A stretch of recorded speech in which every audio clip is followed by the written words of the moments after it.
Rekan Dakta, saatnya kita masuk dalam segmen Sorotan Islam bersama Bapak Farid Wasdi. Assalamualaikum Pak Farid.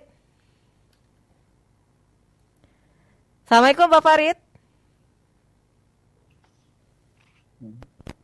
Ya, Assalamualaikum Pak Farid. Waalaikumsalam warahmatullahi wabarakatuh. Ya, kita masih membahas terkait dengan ormas yang diberikan izin untuk mengelola tambang. Beberapa waktu lalu NU dan sekarang Muhammadiyah ini. Kalau kita melihatnya, bagaimana kedua ormas keagamaan ini nantinya bisa mengolah tambang kemudian di tengah pro kontra masyarakat. Silakan.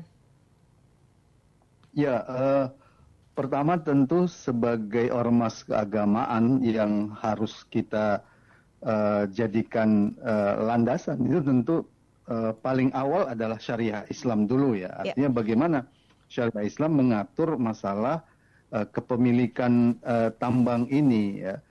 Dalam syariat Islam itu ada yang dikenal sebagai kepemilikan ya atau al-milkiyah. Jadi ada kepemilikan individu al-milkiyah fardiyah. Yang kedua ada kepemilikan umum yang itu merupakan milik rakyat, milkiyah amah, dan yang ketiga ada kepemilikan negara ya yang disebut dengan milkiyatud daulah. Nah, kalau terkait dengan tambang yang jumlahnya melimpah itu sesungguhnya merupakan kepemilikan rakyat ya atau milkiyah amah. Ini yang dijelaskan oleh Rasulullah SAW. Jadi suatu saat ada yang meminta kepada Rasulullah itu untuk mengelola tambang garam. Ya, Rasulullah SAW pada awalnya itu mengizinkan, tapi kemudian ada yang memberitahu bahwa jumlah tambang garamnya itu jumlahnya melimpah. Ya, disebutkan dalam hadis itu bahwa innama qata'ta lahul ma'al idda. Jadi jumlahnya itu seperti air yang tidak terbatas jumlahnya. Artinya apa? Kalau kemudian Rasulullah ketika mendengar bahwa jumlah tambang garamnya itu seperti air yang melimpah, Rasulullah SAW kemudian membatalkan izin pemberian tambang garam itu. Ya, ini yang kemudian menjadi dasar istimbat hukum bahwa barang tambang yang jumlahnya melimpah itu tidak boleh dimiliki oleh individu. Bahkan itu bukan milik negara, tapi itu adalah milik rakyat ya. Al-milkiyah amah. Kalau itu milik rakyat, artinya apa? Itu harus dikelola negara dengan baik, ya, dan hasilnya digunakan untuk kepentingan rakyat. Jadi bukan untuk kepentingan orang per orang atau kepentingan kelompok-kelompok, bahkan bukan untuk kepentingan ormas Islam saja, tapi itu untuk kepentingan rakyat. Yang kedua, karena itu kepemilikan umum, maka negara itu tidak berhak membagikannya. Ya, karena itu bukan milik negara gitu, tapi itu adalah milik rakyat. Nah, ini yang harus sebenarnya menjadi pegangan ketika bicara tentang pengelolaan tambang ini ya, karena jumlahnya melimpah, maka itu adalah milik umum. Demikian, itu yang pertama. Baik, kalaupun milik umum kemudian akan kembali lagi ke masyarakat, tapi masyarakat tahu ini akibatnya akan seperti ini, entah dari sisi lingkungannya, sosial budaya, kemudian ada konflik kepentingan dengan masyarakat setempat, Pak Farid.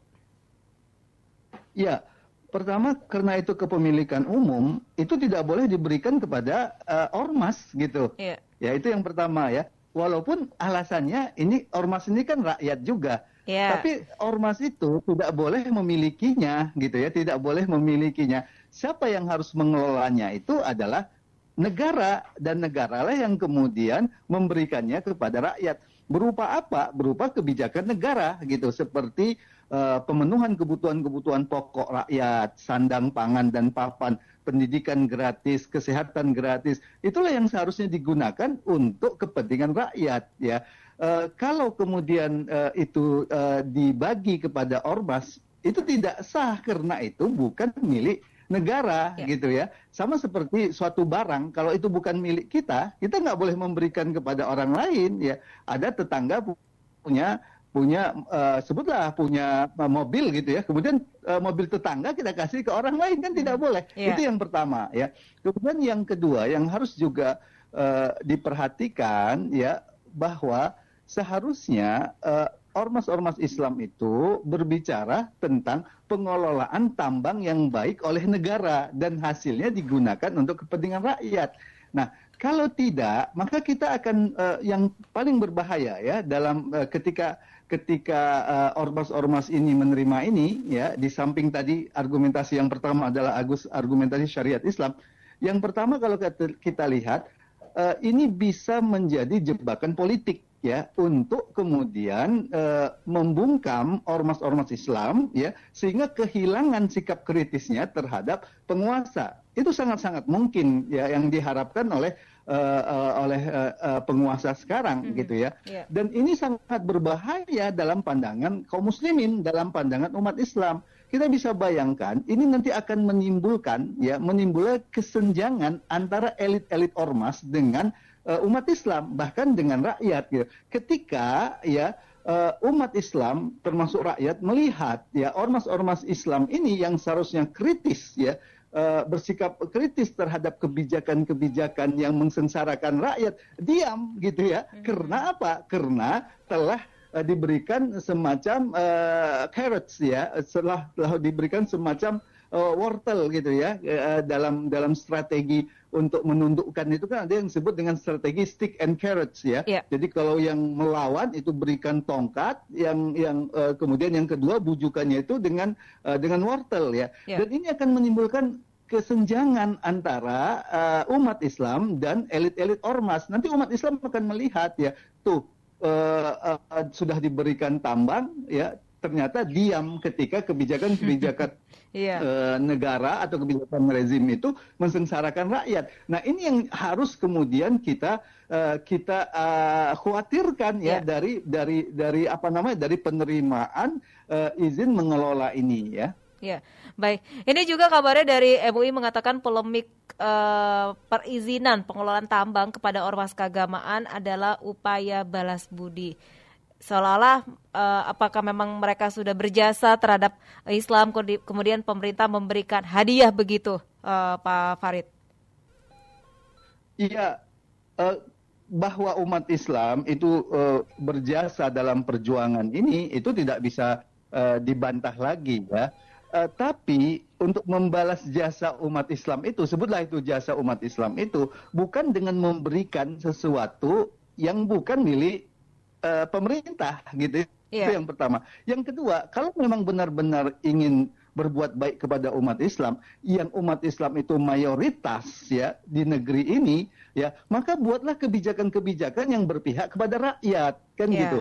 Justru dengan kebijakan-kebijakan yang berpihak kepada rakyat itulah ya umat Islam yang mayoritas itu juga akan mendapat kebaikannya.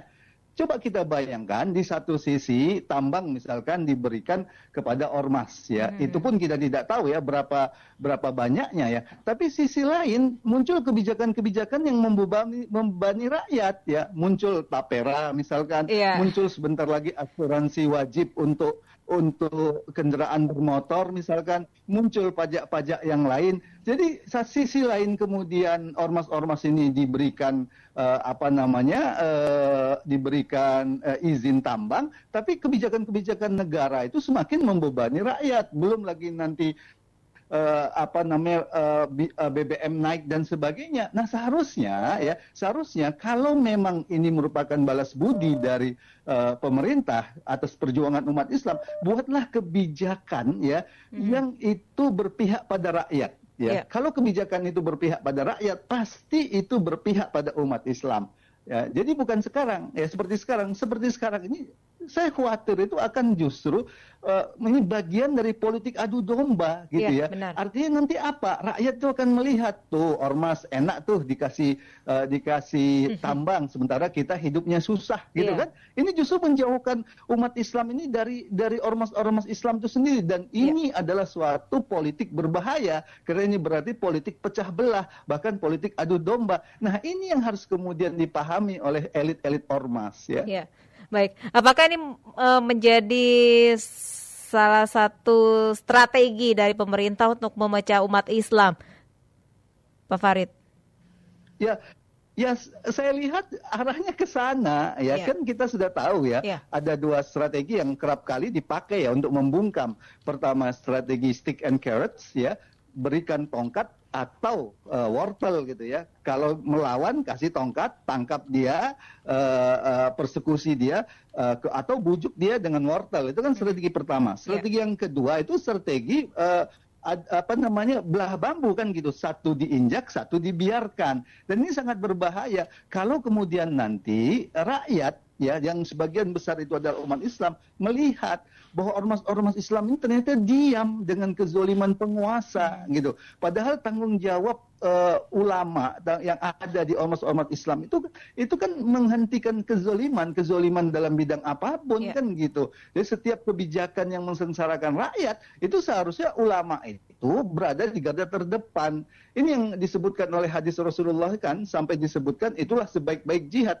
Afdalul jihad kalimatu haqqin inda sultanin jairin. Jadi sebaik-baik jihad ya itu adalah melontarkan kata-kata yang hak di depan penguasa yang zalim. Sementara ketika sudah diberikan tambang ya sebagai politik balas budi tadi, diam, kan ini akan kemudian menimbulkan ya sikap prihatin di tengah masyarakat. Bahkan yang saya sangat khawatir lagi, masyarakat ini semakin tidak percaya pada agama. Ini lebih khawatir lagi kita. Tuh agama itu kan hanya candu. Agama itu hanya digunakan untuk kepentingan elit, bukan untuk kepentingan rakyat. Itu jauh lebih berbahaya gitu ya.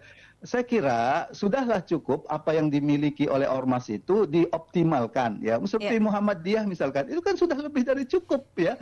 Udah kaya Pak Muhammadiyah. Sudah kaya, jadi tidak perlulah menurut saya harus kemudian menerima hal-hal seperti itu. Independensi dari ormas itu sangat penting supaya kita bisa punya sikap kepada kebijakan yang zalim ya. Saya kira itu. Baik. Ini kalaupun kedua ormas NU dan Muhammadiyah menerima tambang, katanya ada unsur dakwahnya kepada masyarakat, bahwa tak hanya mengajarkan keislaman saja, tetapi tadi ekonomi, sosial, budaya dan sebagainya, sehingga masyarakat bisa merasakan semuanya. Apakah kayaknya kalau dakwah istilahnya keislaman, tapi dipakai-pakai untuk hal ini Pak Farid? Ya kalau itu legal, dibolehkan oleh syariat, ya tidak masalah kan. Ini kan tambang ini bukan milik individu, bukan milik ormas, tapi tambang ini adalah milik rakyat. Kalau mau dakwah, seharusnya dakwahnya itu berupa kebijakan negara. Bagaimana merubah kebijakan negara sehingga tambang ini benar-benar dikelola untuk kepentingan rakyat. Yang kita khawatir ini kan justru ini menjadi legitimasi ya oligarki, para pemilik modal untuk kemudian lebih mengeksploitasi tambang-tambang tadi untuk kepentingan mereka. Alasannya apa? Itu swasta juga dapat kok, itu ormas kan begitu. Padahal tambang-tambang ini milik rakyat. Nah, kebijakan seperti ini justru melegitimasi ya eksploitasi dari perusahaan-perusahaan swasta yang telah mengeksploitasi kekayaan alam negara ini untuk kepentingannya ya, dengan mengatakan ormas saja menerima, masa kami dilarang? Dan itu sangat-sangat berbahaya menurut saya ya, ketika ini dijadikan legitimasi untuk kebijakan yang keliru ya. Ini bahayanya. Kalau mau dakwah boleh, tapi dakwahnya itu kepada negara. Buatlah kebijakan tambang yang berpihak kepada rakyat, bukan dengan menerimanya gitu. Kalau kemudian dikatakan ingin menunjukkan ya bahwa bagaimana mengelola tambang tanpa merusak lingkungan, sifat tambang itu kalau dikelola oleh individu itu pasti akan merusak lingkungan.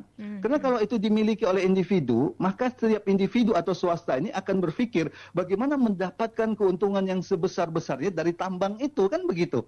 Karena mereka khawatir ada waktu yang terbatas, ada izin yang mungkin dicabut. Jadi prinsipnya itu pasti akan merusak lingkungan gitu. Dan jangan diharapkan ini bisa melawan oligarki. Tidak. Jumlah yang diberikan kepada ormas itu pasti lebih sedikit daripada oligarki. Justru ini melegitimasi kejahatan oligarki itu, yang itu sesungguhnya milik rakyat. Kira-kira begitu. Ya, seharusnya melihat jangka panjangnya akan seperti apa. Jangan hanya saat ini untuk kepentingan rakyat dan sebagainya. Kita nggak tahu nanti ke depannya justru dengan adanya tambang, umat Islam juga akan terpecah begitu, Pak Farid. Nah, ini yang kita khawatir kan. Umat Islam justru dipecah belah. ya. Yang lebih kita khawatir tadi itu terjadi polarisasi antara ormas Islam dan umat Islam. Yang lebih berbahaya lagi, umat ini nggak semakin tidak percaya pada agamanya. Ini lebih bahaya ketika mereka melihat agama itu hanya melegitimasi kebijakan-kebijakan zolim penguasa. Dan seolah-olah ya, kita nggak berharap begitu, seolah-olah ormas-ormas ini bisa dibeli oleh penguasa sebagai balas budi. Ini yang paling berbahaya menurut saya. Sementara kebijakan ke depan kita bisa bayangkan itu kebijakan itu akan semakin zolim. Kenapa? Karena setiap ada kesempatan itu pasti akan diupayakan untuk dipungut dari rakyat, dan rakyat kemungkinan akan semakin menderita. Di mana lantas posisi ormas Islam ketika bersikap tentang hal ini? Jadi menurut saya ormas Islam itu harus paham persis bahwa ini adalah jebakan politik dan ini sebenarnya bunuh diri secara politis, ya. Ya, baik. Nah, tentunya kalau ini kan dua ormas Islam, tentunya di agama lain mungkin ternyata Islam seperti ini, pengennya nambang dan sebagainya. Jadi kan ada stigma yang jelek, Pak Farid.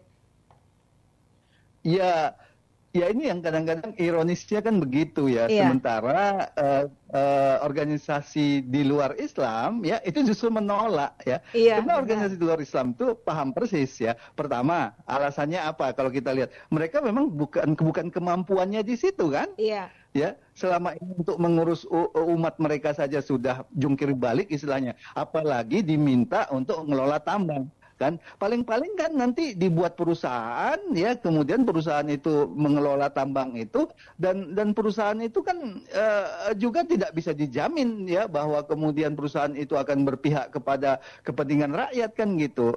Kalau kita lihat kan begitu alasan-alasannya yang di luar Islam itu kan, kita kadang-kadang jadi malu gitu ya. Kenapa umat Islam yang mayoritas ini malah sikapnya seperti itu, sementara umat yang lain yang di luar Islam malah dengan tegas menolak itu semua ya. Ini yang sangat menyedihkan kita juga kan gitu. Ya mungkin harus berkaca begitu ya Pak. Tapi kan dibalik alasan untuk kebaikan dan sebagainya, tapi masyarakat nggak bisa menerima serta-merta seperti itu alasan dari mereka, Pak Farid.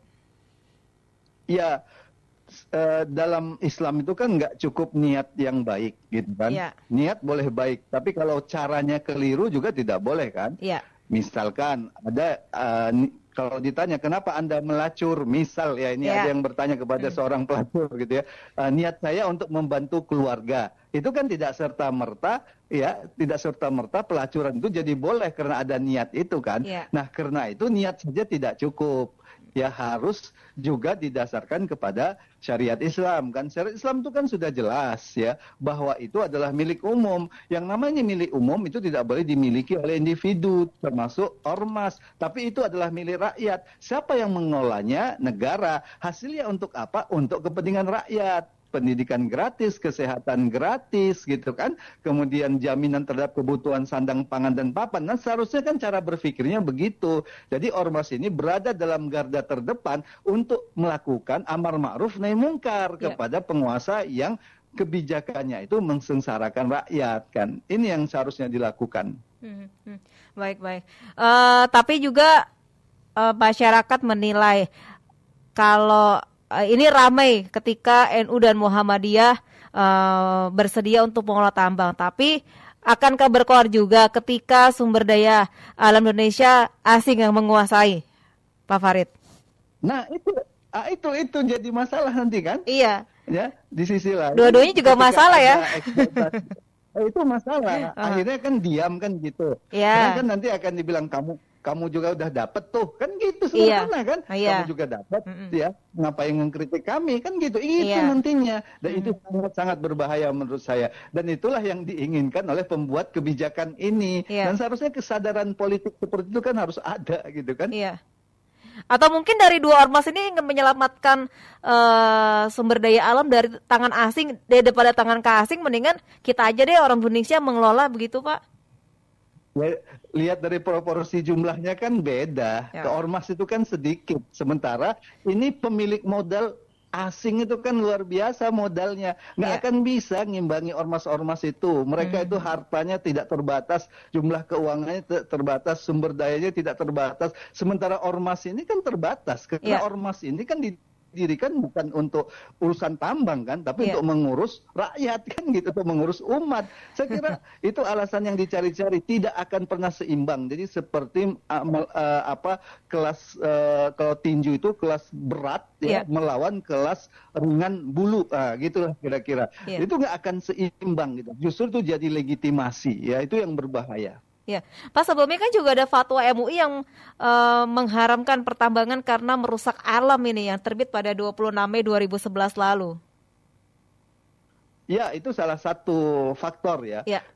Tapi pada dasarnya yang lebih mendasar itu bukan merusak lingkungan saja. Kalau merusak lingkungan kan nanti akan ada alasan. Kalau lingkungan dijaga, berarti boleh, kan tidak seperti itu. Yang masalah itu tambang itu adalah milik umum, milik rakyat. Sehingga negara nggak boleh membagi-bagi. Negara itu harus mengelolanya dengan baik untuk kepentingan rakyat. Sehingga posisi ormas itu apa?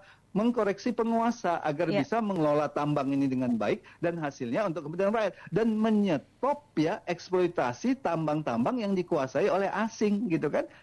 Ini yang harus dilakukan. Kita umat Islam tuh harus berada di garda terdepan untuk itu semua. Dan ini hasilnya ini bukan hanya untuk umat Islam, tapi untuk seluruh rakyat Indonesia, kan gitu. Baik. Terima kasih Pak Farid sudah berbincang bersama Dakta. Sehat selalu. Assalamualaikum warahmatullahi wabarakatuh. Waalaikumsalam warahmatullahi wabarakatuh. Sorotan Dunia Islam. Rekan Dakta, demikian sorotan dunia Islam dari majalah Al-Wa'i Farid Wajdi.